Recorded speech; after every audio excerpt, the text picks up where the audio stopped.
I guess it started with a coffee. Not the first betrayal, no, I found out about that much later, but the first real clue that something was wrong, that something in my world had cracked, came one Saturday afternoon while we were driving back from the farmer's market. My wife, Julie, reached over and squeezed my thigh with that playful smile of hers, the one that used to mean something good was coming. "Let's pull into the Beans and Brews up the road," she said, voice sugar-coated like usual. "I want an iced mocha." "You?" "Sure," I said, glancing in the mirror to merge. "Black coffee's good." But the second we parked, she leaned in and whispered, "You know what I've been thinking about all morning?" I looked at her and raised an eyebrow. "What?" She smirked, eyes sparkling with mischief. "You and me, in the restroom. At the coffee shop. Just once. For fun." I laughed, light at first, like I thought she was kidding. But her hand didn't leave my thigh. Her fingers pressed in deeper. "You serious?" "Dead serious," she said, biting her bottom lip. "Come on. Nobody'll notice." I stared out the windshield at the strip mall, at the tan stucco and sun-faded signs. "Julie, this ain't a movie. People use that restroom to pee." She rolled her eyes. "Don't be so square, babe. Don't you want to try something new?" That word, new, sounded off in my head like a rusty bell. We'd been married 6 years. Not a perfect marriage, but a good one, I thought. I worked maintenance for the school district. She ran a nail salon she co-owned with her cousin. We didn't have kids, just the cat. We watched Jeopardy! Together, folded laundry while laughing at memes, texted throughout the day like best friends. New wasn't a word Julie used often. And when she did, it usually meant she'd bought throw pillows or a skirt on clearance. But this was different. She wanted public. She wanted dirty. She wanted me, in a gas station-style bathroom. I shook my head, but I smiled for her. "Maybe next time."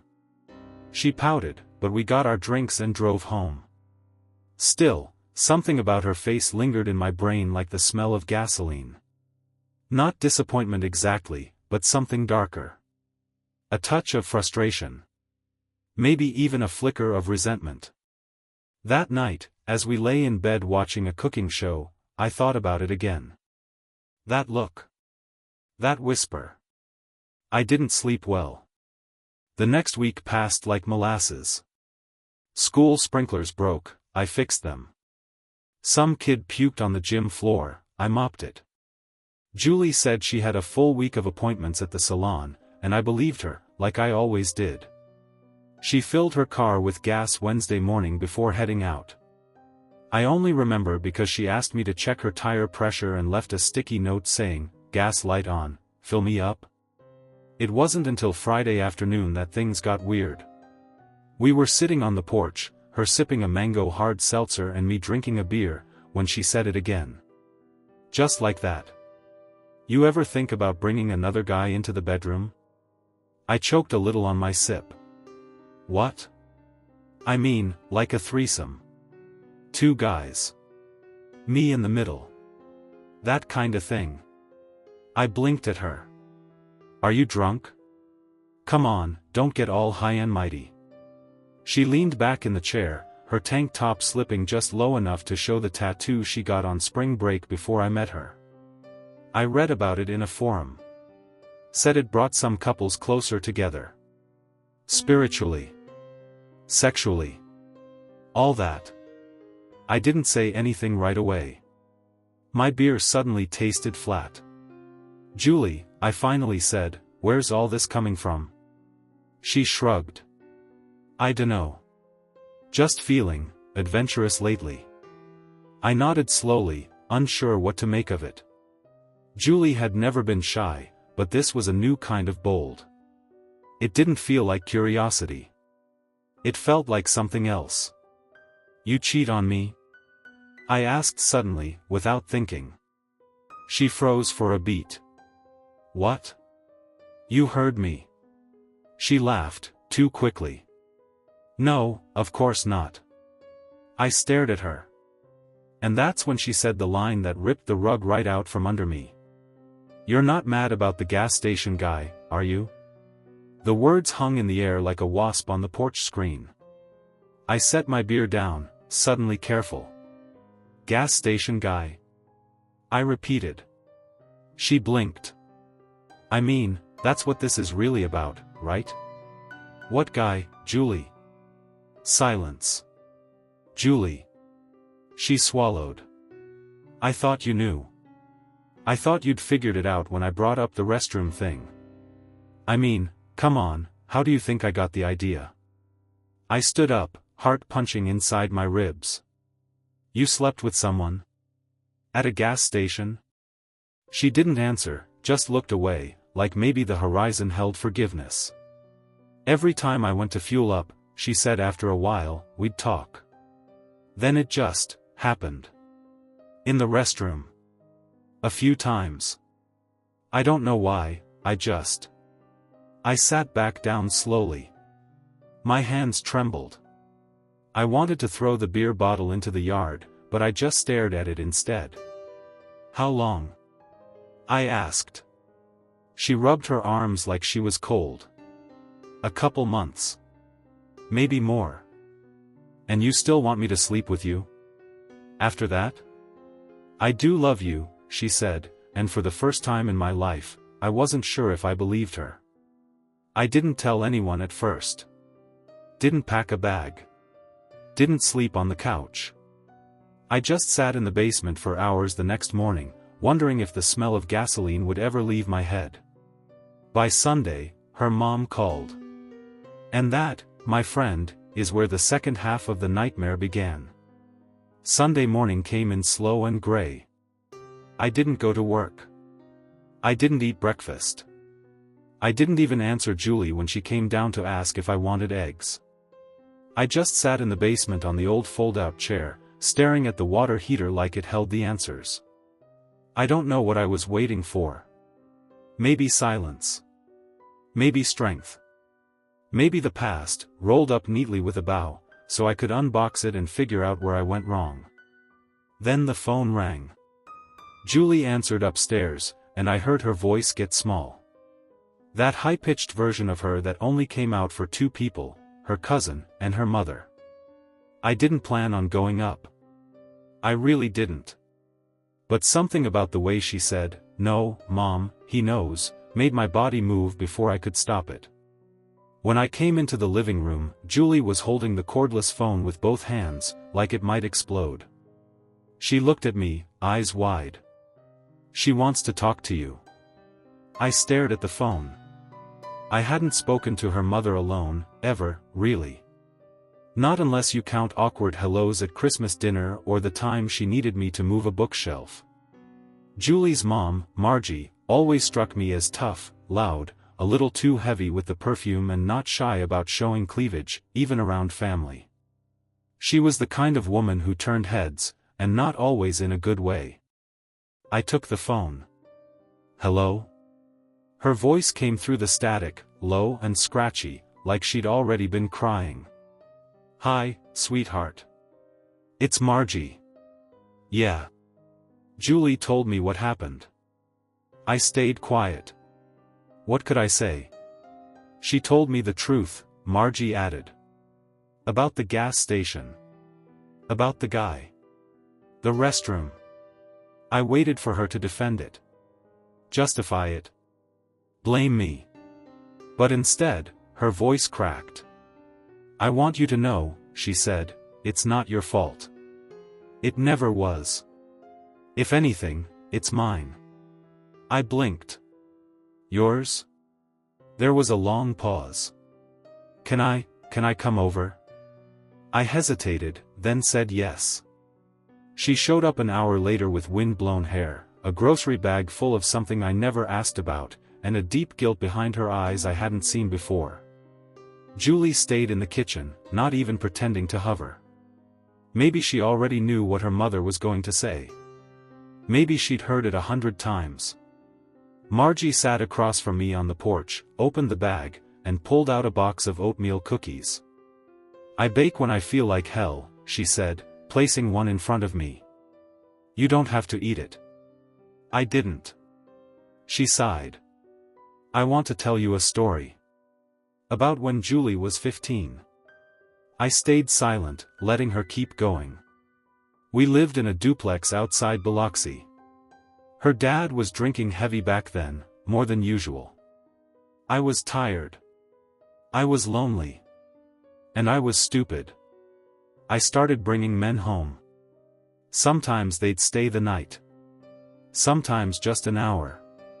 But I didn't care if she saw. I didn't even try to hide it. She'd be doing her homework in the living room, and I'd be in the next room with someone. I thought she didn't care. Thought maybe it'd just slide off her back like water. Margie stared down at the wood of the porch. But it didn't. She took a shaky breath. One night I passed out drunk on the couch. Woke up, and she was gone. Found her sitting in the car out front. She told me she hated me. Told me I was teaching her how to be trash. And she was right. I didn't say a word.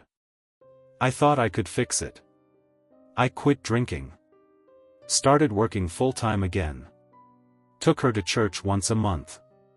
But the damage was done. She looked up, eyes misty. She learned something, though. Not how to love, not how to trust, but how to hide things. How to lie. How to use her body to get what she wanted. I taught her that. I made her that. I felt sick. Not just because of what I was hearing, but because it fit. It explained the sudden shift in Julie. The boldness. The thrill-seeking. It wasn't about me, not really. It was about her. "Why are you telling me this now?" I finally asked. "Because you deserve the truth. And because I know you're thinking about leaving her." I looked away. I hadn't said it out loud. But the thought had been stalking me since she first said, "restroom." "I want to," I said. "I don't know if I can." She nodded. "That's love, baby. But love's a hell of a weight to carry when it's cracked like glass." Julie came to the porch then, stood in the doorway like a child caught in the middle. "Mom?" Margie stood up, kissed her on the cheek, and walked past without saying a word. That night, Julie and I didn't fight. We didn't speak much at all. She sat beside me in bed and whispered, "I don't want to lose you." I said nothing. Would you do it for me?" The thing I asked. I turned to her. "You mean, a threesome?" She nodded. "Just once. Then I'll stop asking." I swear. It was madness. And yet, the madness felt like glue in that moment. Like the only way to hold the crumbling pieces together. "I'll think about it," I said. And Lord help me, I did. I didn't sleep that night. Julie did. Like a baby. Like nothing was wrong. She curled up next to me under the same quilt her grandma had made us when we got married, the one with the stitched daisies and uneven corners. That blanket had seen our first home. Our first real fight.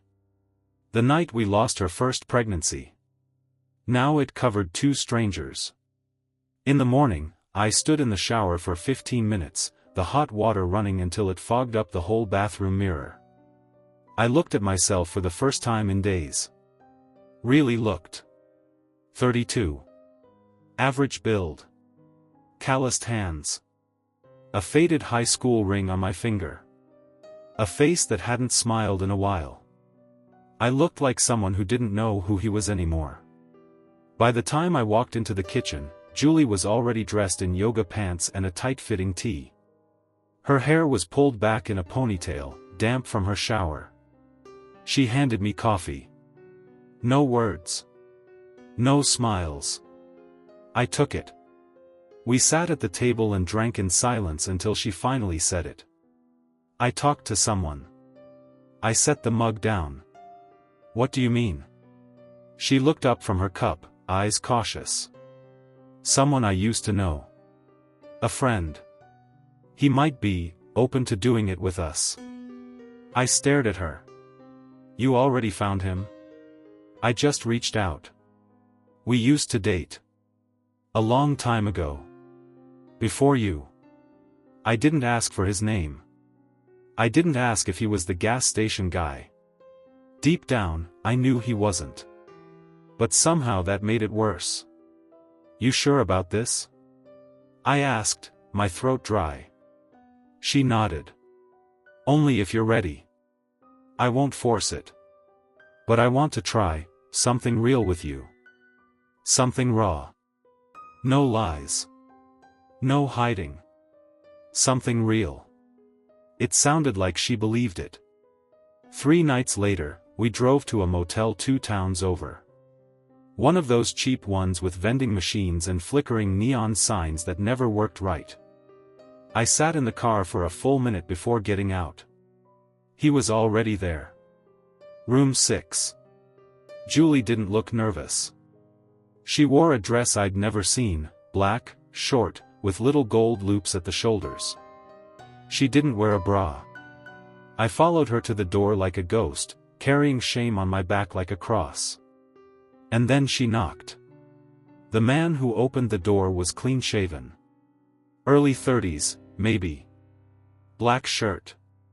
Confident posture. Eyes that scanned me in 1 second flat. Hey, he said, to her, not to me. Hey, she said back. They hugged. And then she introduced me. This is my husband. I shook his hand. He gave me a firm grip, respectful enough. But I already hated him. The room smelled like cheap cologne and air freshener. There were 2 beers on the nightstand. One open. One waiting. Julie sat on the bed and crossed her legs. I stood near the dresser, hands in my pockets. Do you want to sit? She asked me. I shook my head. She leaned forward. I can stop this right now. Say the word. I looked at her, and saw my wife. The girl I had taken to prom. The girl who once cried when we bought our first sofa. The girl who now wanted to sleep with someone else while I watched. No, I said. Let's do it. I won't write what happened. Not because I'm ashamed to describe it, but because I don't want to relive it. There are things the mind sees that the soul shouldn't. And I saw all of them that night. I sat in the chair while my wife moaned for another man. I sat in the corner of a motel room, listening to the woman I'd planned to grow old with call someone else's name.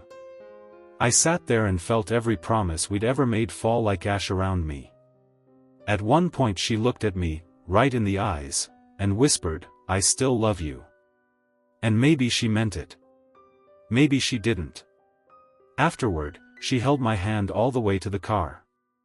She asked if I was okay. I said I was. We didn't speak again on the drive home. When we got in, she showered and slipped into bed like nothing had happened. I stayed downstairs on the couch. I didn't cry. I didn't drink. I just sat there, arms folded, watching the ceiling fan spin like a slow clock. At some point, my phone buzzed. It was a message. From her mother. Did she do it again? I stared at the screen. My fingers hovered over the keyboard. I didn't respond. But the answer was yes. Yes, she did. And I let her. I woke up still dressed, lying sideways on the couch, the television flickering some late-night infomercial at a low volume. I hadn't even realized I'd fallen asleep. Upstairs, I could hear the soft sound of Julie moving around, brushing her teeth maybe, humming to herself like she used to when we were dating. It hit me like a punch in the ribs. That night, her night, hadn't changed her. She didn't walk different. Didn't sound different. If anything, she seemed lighter. Like some heavy burden had finally been lifted from her chest.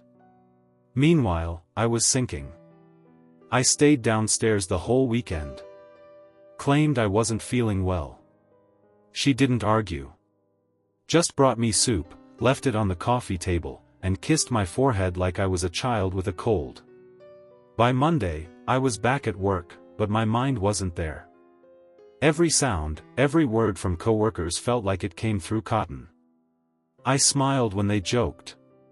I nodded when they gave orders. But inside, I was somewhere else entirely.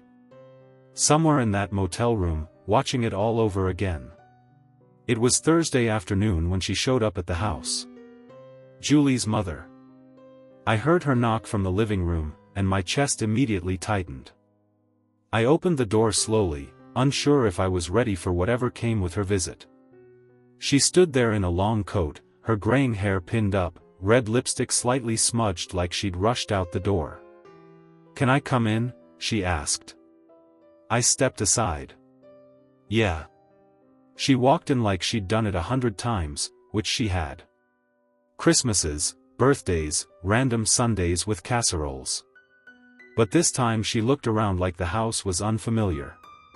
"Julie's not home," I said. "I know. I came to talk to you." She didn't wait to be offered a seat. She sat on the armrest of the recliner, hands folded in her lap, eyes cast down. "I know what she's doing," she said finally. I didn't answer. She told me about the motel. About the other man.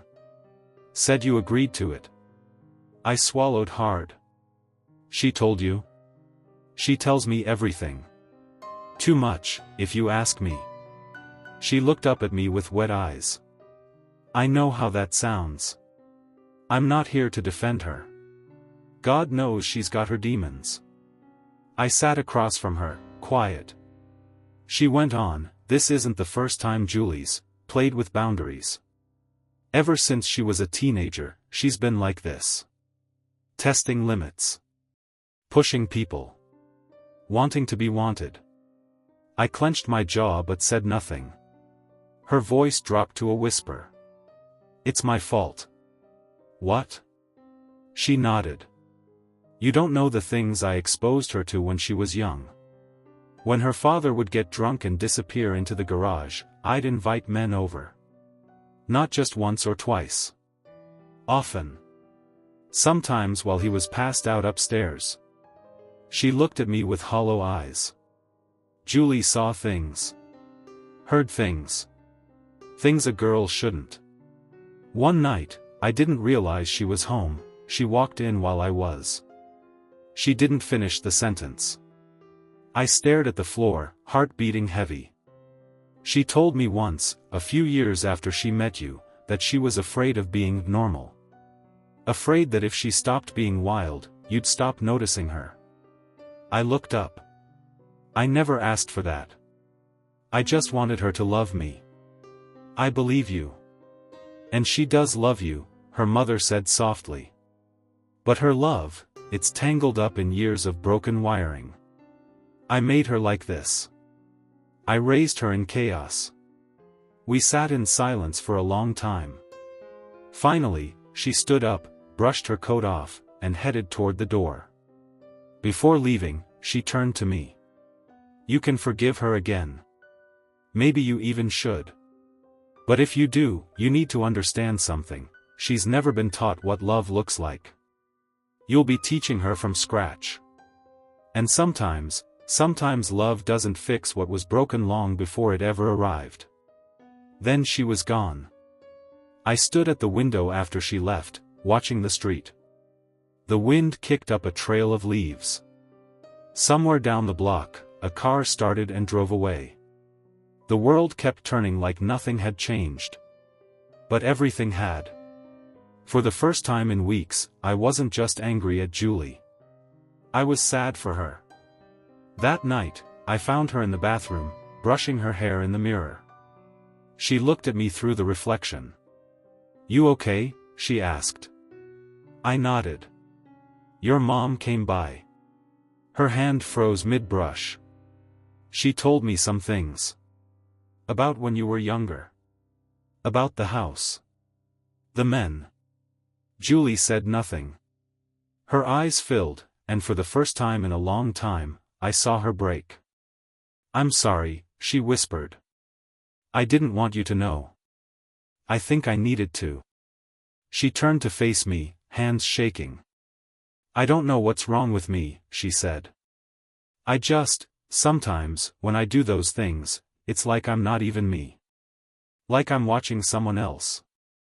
I stepped forward, pulled her into a hug. Her arms clung to me like I was her anchor. "We'll figure it out," I said. "If you want to." She nodded into my chest. And in that moment, I truly forgave her. Not because I was weak. Not because I wanted her to love me. But because I saw the hurt beneath the wreckage. And I still believed in the girl I fell in love with. Even if she didn't believe in herself. Julie started therapy. It wasn't my idea, not really. After her mother's visit, something changed in her. She got quiet in a new kind of way, not sulking or secretive, but thoughtful. Like she was finally willing to hold a mirror up to herself, even if she didn't like the reflection. The first morning she went, she stood by the door with her purse and looked at me like she was stepping off a cliff. "You think I'm doing the right thing?" she asked. I nodded. "It's a step." She didn't ask me to come with her. I think she knew some things had to be done alone. I watched her drive away, knowing I still didn't trust the way she looked behind the wheel. Not because I thought she'd lie again, not exactly, but because that car had become something else entirely to me. A symbol. A wound. It used to be the car we drove to the coast in for that weekend getaway. The one we ate drive-through tacos in while parked at the lake. Now, it was the car she used to drive to him. To the gas station. To the restroom. And somehow, that one detail, that it all happened in a restroom, kept crawling into my head. It made it all feel dirtier, more humiliating. I could handle the affair, maybe. But not the setting. Not the way she wanted to bring that same act into our moments. Like she was chasing the thrill, not the meaning. Later that week, she came home from therapy quieter than usual. I waited for her to talk first. I told her everything, she finally said, sliding her shoes off. About the gas station. About the motel. About us. About wanting the two of you. I stiffened. That last part still stung every time I heard it. She walked to the couch, sat cross-legged, and looked at me like a child waiting for scolding. But I wasn't angry, not in that moment. I was tired. "She says I mix up love and shame," Julie said. "That sometimes I think if I'm humiliated enough, it means I'm finally being seen." I swallowed hard. "Is that what you wanted from me? To see you like that?" She looked away. "I think I wanted you to stay. And I thought if I showed you the worst parts of me, and you didn't leave, maybe I'd finally feel worthy of something." I had no response. I just looked at her. Then she said something I didn't expect.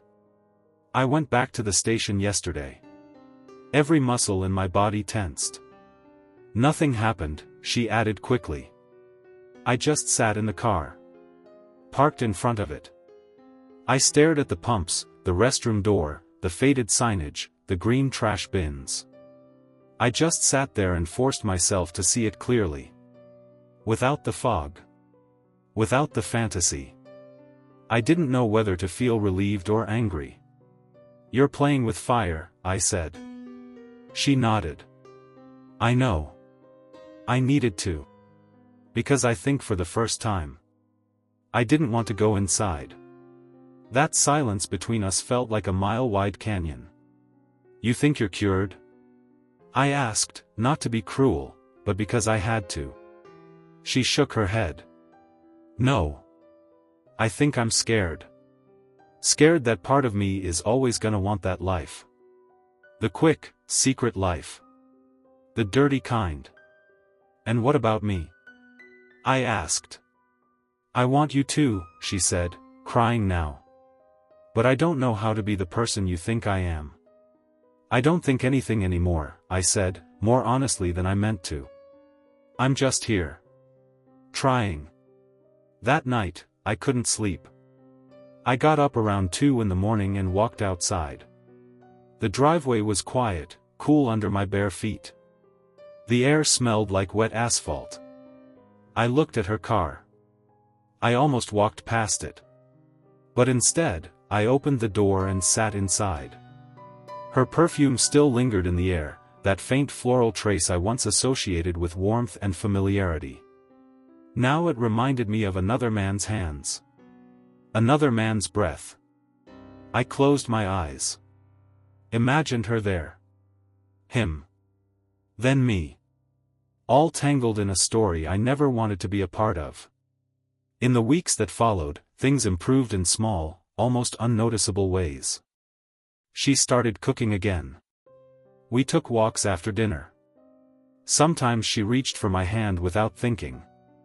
And sometimes, when we were lying in bed, she cried softly, not from guilt, but from grief. As if she were mourning a version of herself she could never get back. I didn't ask her for more. I just stayed. Not because I was blind. Not because I had no pride. But because I remembered the girl who held my hand that night under the stadium lights in high school, and I remembered the way she laughed when I asked her out even though I had mustard on my shirt. I remembered the soft way she said, "You're my safe place," the first time she cried in my arms. And I knew that behind the shadow she'd become, that girl still existed. Maybe buried. Maybe damaged. But still alive. It was a Tuesday morning when I found it. I wasn't snooping. I swear. I'd left my sunglasses in Julie's car the night before when she picked me up from work. My truck was in the shop again, busted radiator. So before heading out, I grabbed her keys and opened the glove box to see if maybe I'd stashed them in there instead of the center console. What I found wasn't my sunglasses. It was a lighter. Not just any lighter, though. This one was bright red, scratched, and had a cheap sticker of a half-naked woman riding a cowboy hat glued onto the side. I stared at it a second. The name Rick was scribbled on the back in black Sharpie. I didn't know a Rick. But Julie did. My heart stilled. She once told me, almost in passing, that the guy from the gas station, the one, was named Rick. She said it just once, in one of those raw, post-confession evenings when she let the truth spill out in chunks, bleeding and cold. She hadn't spoken his name again since. And now here was a souvenir. A spark. I sat there holding it in my palm like it was ticking. She came home from therapy that afternoon, humming to herself. Light. I watched her walk in, drop her purse by the door, and pull her hair into a messy bun like she used to before things fell apart. Like everything was healing. I held up the lighter. She froze. Her voice dropped to a whisper. "Where'd you find that?" "Glove box." She reached out slowly, but I didn't hand it over.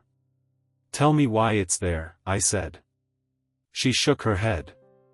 "I didn't put it there." "Then who did?" "I don't know." Her hands trembled. "I haven't seen him since before therapy started." "You know that?" "No," I said. "I hope that. I pray that. But I don't know anything anymore." Her eyes welled up, and she sank onto the armrest of the couch. "You believe me, don't you?" she asked.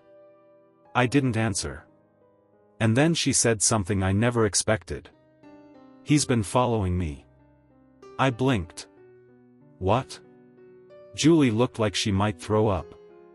"Rick. I saw him outside the building last week after my appointment. Just leaning against his truck. Smoking. He didn't say anything, just watched me walk to my car. I thought it was in my head. But then, the next day he showed up again." "Why didn't you tell me?" "Because I thought maybe I deserved it," she said quietly. "Because I was scared if I said his name out loud, it would make it real again." She buried her face in her hands. I didn't invite him. I swear. I haven't called, haven't texted. He started showing up. And the lighter? I don't know, she whispered. Maybe he put it there. Maybe he wanted me to find it. Or you. That last part chilled me. Maybe I was the target now. I went outside and checked the car again. Found a small piece of paper wedged under the windshield wiper. 2 words written in all caps. Miss me? That night, I didn't sleep. Julie curled up next to me, scared in a different way now, like the past wasn't just haunting her thoughts anymore, but walking around in flesh and bone again. We locked the doors. Closed the blinds. I kept a bat by the bed. I wasn't scared of Rick, not physically. But I was scared of what he represented. A door Julie had closed but never sealed. A flame still flickering in the distance. And now, possibly, a man who didn't like being erased. A few days later, things escalated. Julie came home from the store, pale as snow. Her cart was still half full in the parking lot. He was there, she whispered. Did he speak to you? No. He smiled. That night I called the cops. Filed a report. They said there wasn't much they could do unless he trespassed or made contact directly. He's just loitering, the officer said. Not technically a crime. But to us, it felt like war. And then one night, around 2 a.m., I heard a noise. A knock. Slow. Measured. From the back door. I crept down the hallway, heart thudding like a war drum. The bat was in my hand, and every instinct screamed at me not to flip the lock. But when I peeked out the window, he was there. Rick. He looked older than I imagined. Weathered. Smiling like a fox. He held up a paper bag. Set it down. Walked back into the dark like a ghost.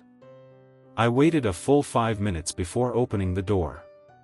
Inside the bag? A box of condoms. A bottle of lube. And a note that said, "For the next time she wants to." I stood there frozen, hand clenched so tight the paper crumpled. The rage, the humiliation, the shame, it all came roaring back in one wave. Julie came downstairs in her robe. Saw the bag. The note. She collapsed on the floor. I didn't touch her. I couldn't. All I could do was stare at the door, my mind racing. Not with anger anymore. But with the realization that I was being dragged into his game now. He wasn't coming back for her. He was coming for me. I didn't tell anyone at first. Not the cops. Not Julie's mom. Not even Julie, after she'd gone quiet on the kitchen floor and I helped her up and tucked her back into bed like a child. She cried herself to sleep, gripping my shirt like I might drift off and never come back. But I didn't sleep. I couldn't. I sat at the kitchen table for hours, just staring at that note and the things in that brown paper bag. Not because of what they were, but because of what they meant. Rick wasn't just following her anymore. He was taunting me. Mocking me. Making this personal. Not about the past. But about power. About the man she chose to stay with, and the man she couldn't quite seem to shake off. And the worst part? I didn't even know if he was lying. The next day, Julie stayed in bed. Didn't eat. Didn't talk. She looked like a ghost, pale, drained, eyes sunken like someone who'd lost a war they hadn't even known they were fighting. I tried sitting next to her. Tried reading to her like I used to in the beginning when we were poor but happy. She didn't react. I took the note and lied her to the police again. They made a report, sure. But they shrugged again, too. He hasn't broken a law yet. What would it take? A knife in the door? A body in the yard? I knew then, I had to end it myself. That night, I waited. I kept the porch light off. Turned every other light out. Pretended we were asleep. And I sat by the back door, watching. He didn't come. Not that night. Not the one after that. But on the third night, I saw him. Down the block. Just standing next to his beat-up truck with the headlights off. Watching. He never stepped forward. Never waved. He just stood there long enough to be seen. Long enough to make sure I knew. Then he drove off. And that was when I made my choice. The next morning, I told Julie I was going out to get the oil changed. Instead, I drove across town. To the gas station. His gas station. I hadn't been there before. I didn't want to see it. Didn't want to picture what they'd done behind that dirty restroom door. But now? I needed to see it. I needed to know what kind of man I was dealing with. And more than that, I needed leverage. I parked and went inside. Bought a coffee just to keep from looking suspicious. And I waited. Didn't take long. He walked in from the service bay, wiping grease from his hands, and then froze when he saw me. I expected a fight. A smirk. Maybe a sly, "You look just like she described." But he didn't say a word. Just stared. Then walked past me, slow and deliberate, shoulder brushing mine like he was claiming the space. He didn't recognize me at first. But I recognized him. Older than me. Taller. Sleeves rolled up to show off a pair of faded tattoos. His eyes? Cold. Calculating. I walked to the bathroom door and knocked. No answer. I opened it anyway. And froze. It was just a bathroom. Dirty. Reeking of bleach and gasoline. Cracked mirror. Chipped tiles. But I saw the past there like a shadow crawling up the wall. She had been here. With him. Over and over again. And now he was trying to come back, not just to her, but to us. As I turned to leave, something caught my eye on the sink ledge. A key. With a heart-shaped tag. J+R. Carved in. I felt a cold wind blow through me. He wanted me to find it. Back home, I told Julie everything. She sat up for the first time in 2 days. "A key?" she whispered. "Bathroom key. Yours. His. You tell me." She stared at the wall like it had just spoken to her. "I never carved that," she said, almost like she was convincing herself. I never did that." "Then he did. For you. Or for me." She shook her head violently. "He's playing with us." "I know. So what do we do?" I looked her in the eye. "We stop playing." Later that night, I called her mother. Told her everything. The bags. The notes. The carvings. The stalking. And what she said on the phone chilled me to the bone. "Oh no, oh, God. What is it?" I asked. "I know Rick." I went still. "He was mine," she whispered. "Before he was hers." I didn't say anything for a few seconds. I just stood there with the phone to my ear, heart thumping in my chest like a loose drum, wondering if I'd heard her right. You knew Rick?" I finally asked. Julie's mom, Lorraine, didn't speak for a moment. Then she exhaled. "Yes. Long before Julie. Back when I was still married. Still pretending life had rules." "How?" I whispered. "We met when your father-in-law was drinking himself to sleep every night. Rick was a mechanic back then too. He fixed my car. And then he broke my marriage." There was no shame in her voice. Just a hollow echo. Like someone reciting a bad memory that had grown mold. You brought him into your house? I asked. I brought many into that house, she said. That's what I was trying to tell you before, remember? Julie saw things no child should see.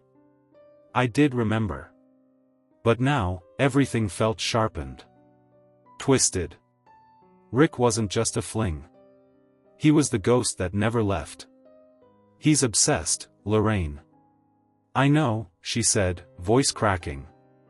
I should have told you the moment Julie said she'd seen him again. But I didn't want to believe he'd come back. Why? Why now? I don't know. But he always liked playing long games. He's the kind of man who sets traps years in advance. And he's always believed Julie belonged to him. So, what do I do? There was a pause. Then she said, you dig up the truth. The whole truth. Even if it hurts. Because the only way to beat Rick is to understand him. That night, Julie and I sat across from each other at the kitchen table. She looked better, sitting upright, holding a mug of tea. But there was fear in her. And something else. Shame. I talked to your mom, I said. She flinched. She told me about Rick. About how it started. Julie nodded slowly. I was 13. He was around all the time. Fixing the car. Drinking with mom. I thought he was just some guy she liked. You liked him too, didn't you? She looked up, eyes red. I didn't know what I liked. I just knew he looked at me when mom wasn't watching. And it made me feel noticed. I said nothing. I couldn't. I never told you this, she went on, but the first time I saw him again, the day I filled up the tank at that gas station, it was like I stepped into a memory. Not a good one. A dirty one. But familiar. And you went with him, I said, voice flat.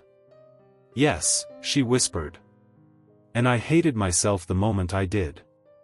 But something in me, something sick, kept going back. I let her words hang in the air. She wasn't crying anymore. She wasn't even asking for forgiveness. She was just confessing now, like someone finally done hiding. I think he did something to me back then, she said softly. Planted something in me that never left. I didn't know what to say. But deep down, I knew she was right.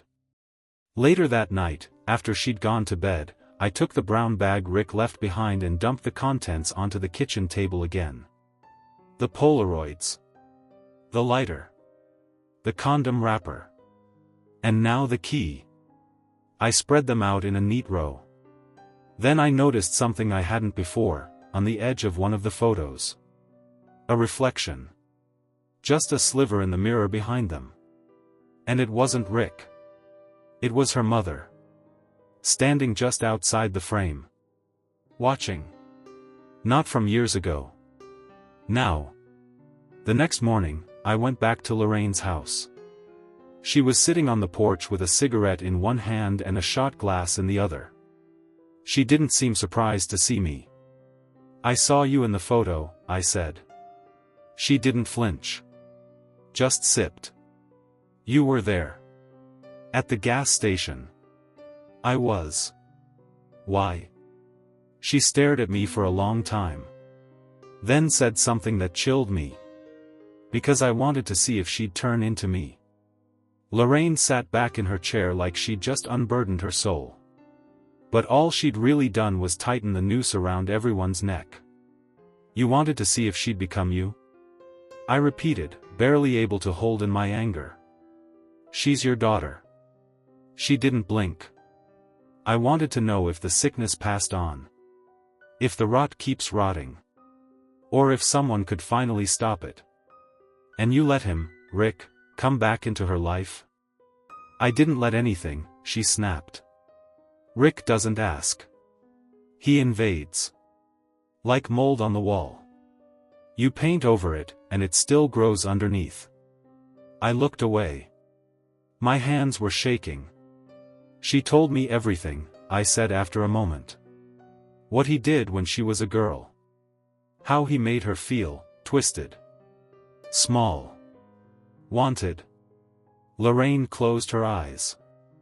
I know. You were there, Lorraine. What kind of mother?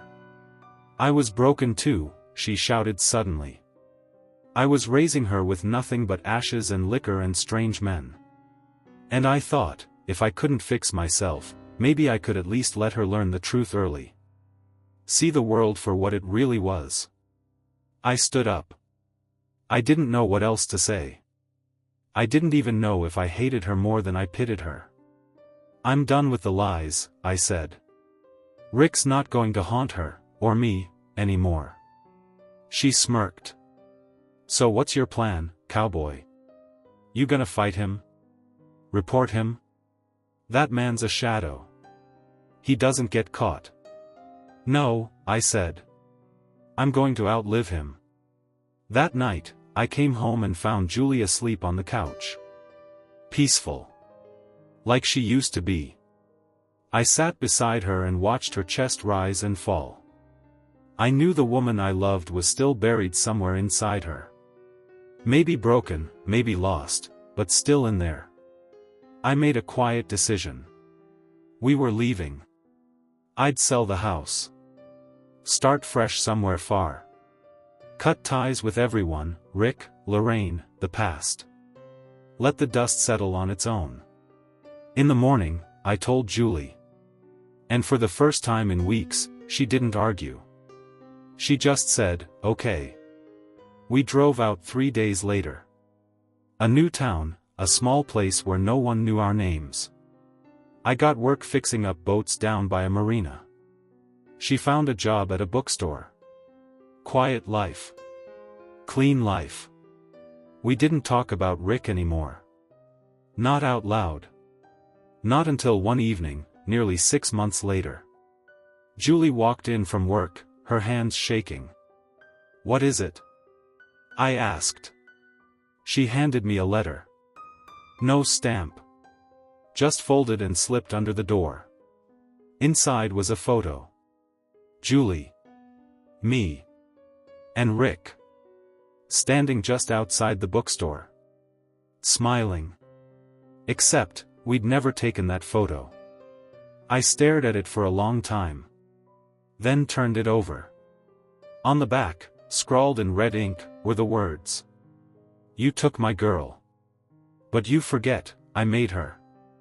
We moved again the next day. No goodbyes. No forwarding address. Just gone. But he always found us. Every year. A photo. A letter. A whisper. Until one day, they stopped. 3 years passed. Then 5. No more messages. No more Rick. We started to believe maybe, just maybe, he was dead. And then one morning, Julie screamed from the bathroom. I ran in, heart pounding. She was holding a small white envelope. No name. No writing. Inside was a positive pregnancy test. And a note. Congratulations. It's mine. I staggered back. No, I whispered. Julie, this is a joke. This has to be. She was pale as a ghost. I haven't. And then I remembered. That night, right before we fled town the first time. I'd come home late. Found her asleep. Or. I thought she was asleep. What if? What if Rick had already been in the house? I looked at her. Tears welled up in her eyes. I don't remember, she said. I thought it was you. My hands trembled. The shadows had followed us. All these years. He hadn't just made love to her. He had made a legacy. Now, every time I look at my son, I wonder. Is he mine? Or is he Rick's? But even worse, sometimes I catch Julie watching him. With a look that chills me to the bone. A look I once saw in Lorraine. And I wonder if the sickness was ever about Rick at all. Or if it started even further back. Long before I ever met her. Long before I ever fell in love. Long before I thought forgiveness could heal this kind of damage. Because some things, some families, aren't meant to be saved. They're just meant to be survived.